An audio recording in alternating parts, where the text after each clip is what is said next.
ಅದು ಕೂಡ ಇಲ್ಲೇ ತಯಾರಾಗ್ತದಂತಹ ಮಾದಕ ವಸ್ತುಗಳು ಸರ್. ಬಹಳ ಗಂಭೀರವಾದಂತಹ ಒಂದು ಸುದ್ದಿ ಆಗಿತ್ತದು. ಈ ಏನು ಡ್ರಗ್ಸ್ಗಳು ಮೈಸೂರಿನಲ್ಲೇ ಅದು ಉತ್ಪಾದಿಸ್ತಾ ಇರ್ತಕ್ಕಂಥದ್ದು ನಮಗೆ ನಿಜಕ್ಕೂ ಆಶ್ಚರ್ಯ ಆಯಿತು. ಇಂಥ ಒಂದು ಚಟುವಟಿಕೆಗಳು ನಮ್ಮ ನಗರದಲ್ಲೇ ಆಗ್ತಾ ಇರೋದು ಭಾಳ ಗಂಭೀರ. ನಾವು ಕೂಡ ಕೇಂದ್ರದ ಒಂದು ಗೃಹ ಸಚಿವಾಲಯ ಮಂತ್ರಾಲಯಕ್ಕೆ ಇದು ಗಮನಕ್ಕೆ ತರ್ತೀವಿ ಮತ್ತು ಸೂಕ್ತ ಕ್ರಮವನ್ನು ತಗೋಬೇಕಾಗಿದೆ. ಮತ್ತು ಇಂಥ ಚಟುವಟಿಕೆಗಳು ಯಾವುದೇ ಕಾರಣಕ್ಕೆ ಇಡೀ ಭಾರತದಲ್ಲಿ ಎಲ್ಲೂ ಸಹ ಆಗಬಾರ್ದು ಮತ್ತು ಇದು ನಿಜಕ್ಕೂ ಸಮಾಜಕ್ಕೆ ಒಂದು ನೆಗೆಟಿವ್ ಆದಂತಹ ಇಂಪ್ಯಾಕ್ಟ್ ಆಗುತ್ತೆ ಅಂತಲೂ ಕೂಡ ನಾವು ಅಲ್ಲಿ ಮಂಡಿಸುವಂಥದ್ದು ಕೆಲಸವನ್ನು ಮಾಡ್ತೀವಿ. ಗೊತ್ತಾಗಲಿಲ್ಲ ಸರ್ ಅಂತ ಪಕ್ಕದಲ್ಲಿ ನಡೀತಾ ಇರೋದು ಶೆಡ್ ನಡೀತಾ ಇರುತ್ತೆ. ಮೈಸೂರು ಪೊಲೀಸರು ಗೊತ್ತಾಗಲ್ಲ, ಮಹಾರಾಷ್ಟ್ರ ಪೊಲೀಸರು ಗೊತ್ತಾಗುತ್ತೆ ಅನ್ನೋದಾದ್ರೆ ಇಲ್ಲಿ ಪೊಲೀಸರು ಯಾವ ರೀತಿ ವ್ಯವಸ್ಥೆ ಇದೆ ಸರ್ ಅಂತ ನೋಡಿ. ಪೊಲೀಸ್ನವ್ರಿಗೆ ಅವ್ರದ್ದೇ ಆದಂಥ ಒತ್ತಡಗಳಿರುತ್ತೆ, ಅದು ಸಹಜ. ಆದರೆ ಇಲ್ಲಿ ಇಂಥ ಒಂದು ಗಂಭೀರವಾದಂಥ ಪ್ರಕರಣಗಳನ್ನು ಅವರು ಪರಿಗಣಿಸಬೇಕಾಗಿರೋದು ಯಾವತ್ತೂ ಕೂಡ ಅವರ ಒಂದು ಜವಾಬ್ದಾರಿ. ಇಲ್ಲಿ ನಾವು ನೋಡಿದ್ದೀವಿ ಇಂಥ ಒಂದು ಡ್ರಗ್ಸ್ದು ಬರೀ ಇಲ್ಲಲ್ಲ, ನಮ್ಮ ನರಸಿಂಹರಾಜ ಕ್ಷೇತ್ರದಲ್ಲಿ ಎಷ್ಟೋ ದೂರುಗಳು ಬರ್ತಾ ಇದ್ದಾವೆ. ಈ ಸೊಲ್ಯೂಷನ್ನು ಏನೇನೋ ನಮಗೇನು ಗೊತ್ತದು, ಡ್ರಗ್ಸ್ಗಳ್ದಿದೆ ಏನೇನೋ ನಡೀತಾ ಇರುತ್ತೆ ಅಂತ ಬಂದು ಹೇಳ್ತಾ ಇರ್ತಾರೆ. ಅದೆಲ್ಲನೂ ಕೂಡ ಕೆಲವು ಪಾರ್ಕ್ಗಳು ಆ ಡ್ರಗ್ಸ್ ಹೆಸರಿನಲ್ಲೇ ನಾಮಕರಣ ಮಾಡಿಬಿಟ್ಟಿದ್ದಾರೆ ಸ್ಥಳೀಯರು. ಇಂಥ ಒಂದು ವ್ಯವಸ್ಥೆ ಇರುವಾಗ ಮೈಸೂರಲ್ಲಿ ಇದೆಲ್ಲ ಭಾಳ ಗಂಭೀರ.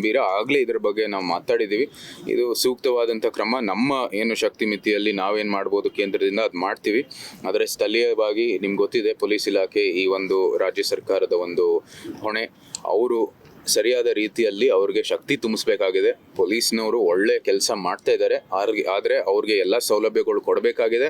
ಅವರ ಒಂದು ಏನು ವ್ಯವಸ್ಥೆ ಇದೆ ಅದರಲ್ಲಿ ಇನ್ನೂ ವಿಶ್ವಾಸ ತುಂಬಿಸಿ, ಇನ್ನೂ ಶಕ್ತಿ ತುಂಬಿಸಿ, ಅವ್ರಿಗೆ ಒಳ್ಳೆ ಸೌಲಭ್ಯ ಕೊಟ್ಟು ಇಂಥ ಒಂದು ಚಟುವಟಿಕೆಗಳನ್ನು ಸಂಪೂರ್ಣವಾಗಿ ಸ್ಟಾಪ್ ಮಾಡೋ ದೃಷ್ಟಿಯಲ್ಲಿ ಅವ್ರಿಗೆ ಎಲ್ಲ ರೀತಿಯ ಒಂದು ಟೆಕ್ನಾಲಜಿ ಕೊಡಬೇಕಾಗಿರೋದು ಅತ್ಯವಶ್ಯ.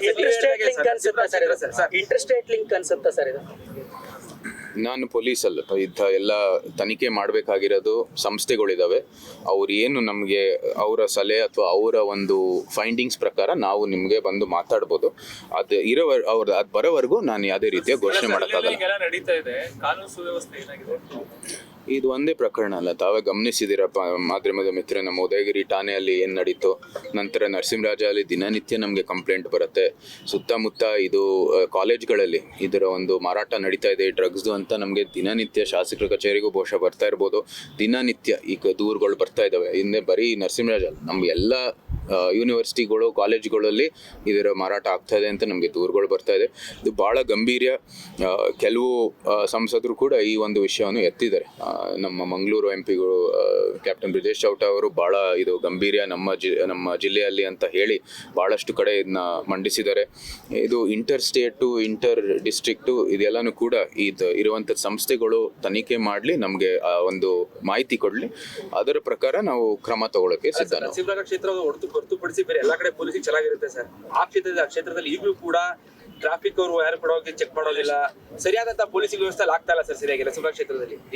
ನೀವು ಅಲ್ಲಿ ಇರುವಂತದ್ದು ಸ್ಥಳೀಯ ನಾಯಕರು, ಸ್ಥಳೀಯ ಶಾಸಕರು ಜೊತೆಗೆ ಇಲ್ಲಿ CM ನಮ್ಮ ಎಲೆಕ್ಷನಲ್ಲಿ ನೀವೇ ನೋಡಿದ್ರೆ ಇದು ತವರು ಕ್ಷೇತ್ರ ಪ್ರತಿಷ್ಠೆ ಇದೆಲ್ಲ ಬರೀ ಎಲೆಕ್ಷನ್ ಟೈಮಲ್ಲಿ ಬರುತ್ತೆ. ಈ ಒಂದು ಸಮಯದಲ್ಲೂ ಸಹ ನೀವು ಎಲೆಕ್ಷನ್ ಇಲ್ಲದೇ ಇರೋ ಸಮಯದಲ್ಲಿ ಆ ಒಂದು ಗುಣಗಳು ಅಥವಾ ಆ ಒಂದು ಏನು ಒಳ್ಳೆ ಏನು ನಿರೂಪಣೆಯನ್ನು ರೂಪಿಸ್ತಾರೆ ಆ ಸಂದರ್ಭದಲ್ಲಿ ಅದು ಇವಾಗ ಅತಿ ಅವಶ್ಯ ಅವ್ರಿಗೆ. ಅದು ಒಂದು ಸವಾಲಾಗಿ ತಗೊಳ್ಳಿ. ಇದು ಪ್ರತಿಷ್ಠೆಯ ವಿಚಾರ ಅಂತ ನಮ್ಮ ಜಿಲ್ಲೆಯಲ್ಲಿ ಇಂಥ ಚಟುವಟಿಕೆಗಳು ನಡೆಯೋದಿಲ್ಲ, ನಮ್ಮ ಕೈಯಲ್ಲಿದೆ ಅಧಿಕಾರ, ಬಂದು ಇದನ್ನ ಬಗೆಹರಿಸ್ತೀವಿ ಅಂತ ಅವರು ಒಂದು ಸವಾಲಾಗಿ ತಗೊಳ್ಳಿ ಮತ್ತು ಮಾಡಲಿ.